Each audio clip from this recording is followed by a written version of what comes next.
Hey guys, this is MHMMASHOW. It is Thursday, November 11th. We are at Inner Strength Fitness with the founder and, of course, owner of Inner Strength Fitness. How you doing, Chris? Good. Hey, Chris Williamson is actually going to be fighting tomorrow night at the Denver Western Complex, 175 or 170 pound welterweight bout against Andrew Alderco. Do you know anything about your opponent at all? No. I know that my opponent switched about 3 or 4 times. I'm actually now fighting Matthew Cox. Oh, there we go. I was at ground zero, so he was gracious enough to take the fight 2 weeks ago. But he was a pretty chippy. He just actually fought a few minutes before that. So it wasn't like it was too big of a surprise to jump back in, but it's still a big deal when you just jump in the last minute to the fight. So yeah, exactly. I appreciate that from him. So. Yeah, it seems like we're having a couple of fights within the last couple of weeks, kind of just jumping ship because of injuries and stuff like that. So. Yeah, absolutely. A couple of injuries, a couple people were disqualified for different reasons or couldn't fight. I think Bushman stepped up as well and actually taking the event, which is now I'll tell you what, my hat's off. That's amazing. That's pretty impressive. Yeah, for Nick to jump in. So that's not to take away anything from Tyrone. I met Tyrone in such an amazing guy too.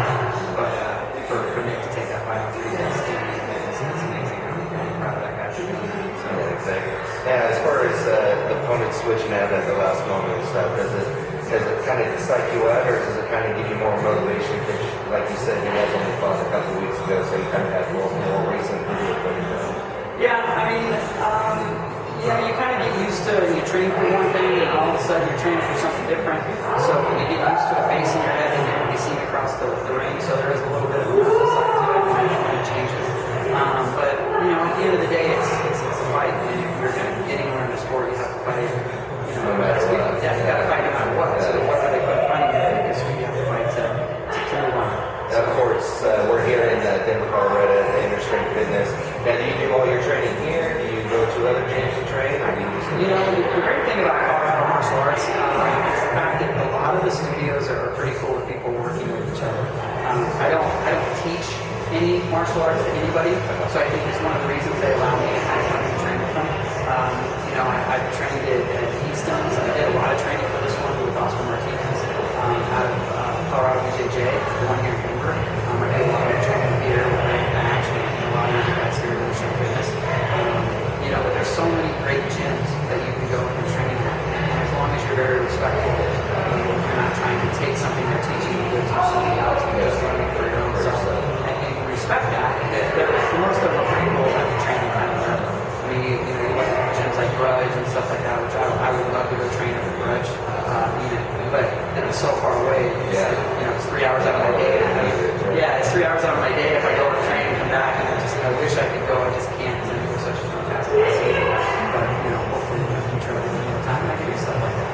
Now, sometimes like on the records and stuff, people see your records and stuff like that. Now, has the last time you fought was that August of 2009, or have you had a fight? That's it. I have not fought in over a year. I took a year off.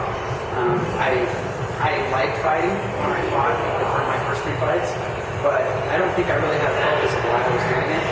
So to compete, and I really enjoyed being training hard with the guys. And then I just kind of got a new fire in my life and just decided I actually wanted to do this. I want to fight and get in there and see actually where it goes. I'm 36 years old, so I'm not going to be doing this too much longer. But I love the motivation of getting in there. And this time I actually want to fight. Where before I wanted to compete, now I want to fight. So there's a difference. And now you told me when I walked in the door at Inner Strength that you also train some of the female and male bodybuilders as well. So did you pretty much just, when you started Inner Strength, is that pretty much what the main goal was to begin with, and then you just added the MMA later, or? When we first came up with the concept, it was just a personal training studio in a small gym, and then before we opened, we actually switched over and added the MMA side of it. We are not a MMA fight gym per se. We do have some very good fighters that fight out of facilities, some good trainers and coaches, but we really bridge that gap between your 24-hour Taekwondo class and your, let's just say, hardcore fight gym, great gym like the Grudge or something like that. We're that in between things. Most of our people that come here are the general masses. They're the people who come to suit and tie, or they're in business meetings all day. They get done and they come here and they train. They want to train with fighters. They want to train like a fighter, but they don't necessarily want to get done in a fight. So we welcome all those people. But we take Yeah, exactly. and martial arts is a great way of life. I would encourage people in Colorado or anywhere else to get involved with the gym, even, not necessarily our gym, any gym, and just go for the exercise and the mindset will be different. Yeah, now a lot of people like Shane Carlin and some of these other guys, they think that wrestling is a great base for kids to start off at. Do you agree, or do you like another art to...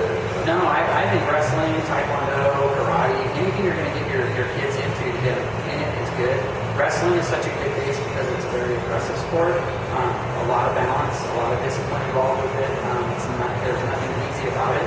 So if you can wrestle over a period of years as a youth, and then you come up into high school, and then hopefully maybe go into collegiate wrestling, you're doing really well. You have to have some discipline about you, and you have to have a toughness about you to go through it. So it's a fantastic base. Yeah, exactly. Yeah, as far as your strengths with yourself and your opponent, what do you think your strengths, and have you watched enough tape on your opponent to say what do you think his strengths are? Well, I honestly haven't seen a ton of footage on my opponent. The footage I have seen, the guy loves to eat up legs. Looks like still a lot of leg kicking. Yeah. He seems like he moves really well in the cage. He's pretty quick, it looks like. I've lost a lot of weight coming down from what I normally walk, so I've obviously sped myself up quite a bit. My strengths are probably strong. I'm stronger than most people I fight. Yeah.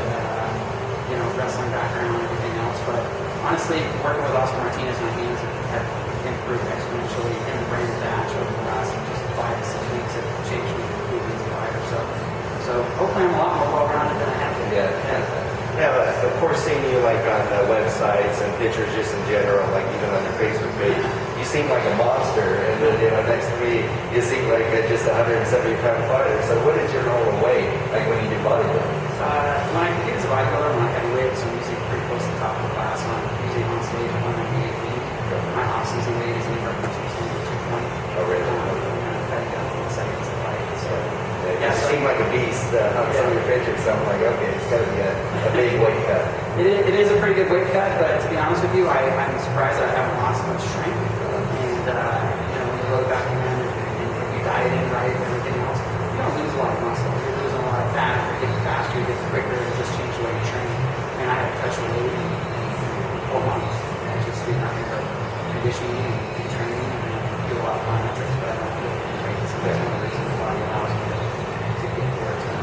Now, going into the future, even after you fight, after this fight coming up tomorrow, is 170 pounds a good weight for you as far as fighting, or would you rather go up? Or the rumor is that if I was going to actually try to make a go at this, and obviously you take it fight by fight and make a decision what you do for the next one, that I could actually make 155s. So we may take a stab at 155. See how it goes. Yeah, depending on how it goes, because honestly, I have a very easy weight cut to 170. I could have made weight a week and a half ago. So I think we could have even made 155 this week. Even though I'm bigger than most 170 pounders, I still think I could make 155. Okay, perfect. Well, thank you very much for your time. I appreciate you letting me into the Interstate Fitness Gym, and best of luck tomorrow night. Thanks, Chris. Appreciate it.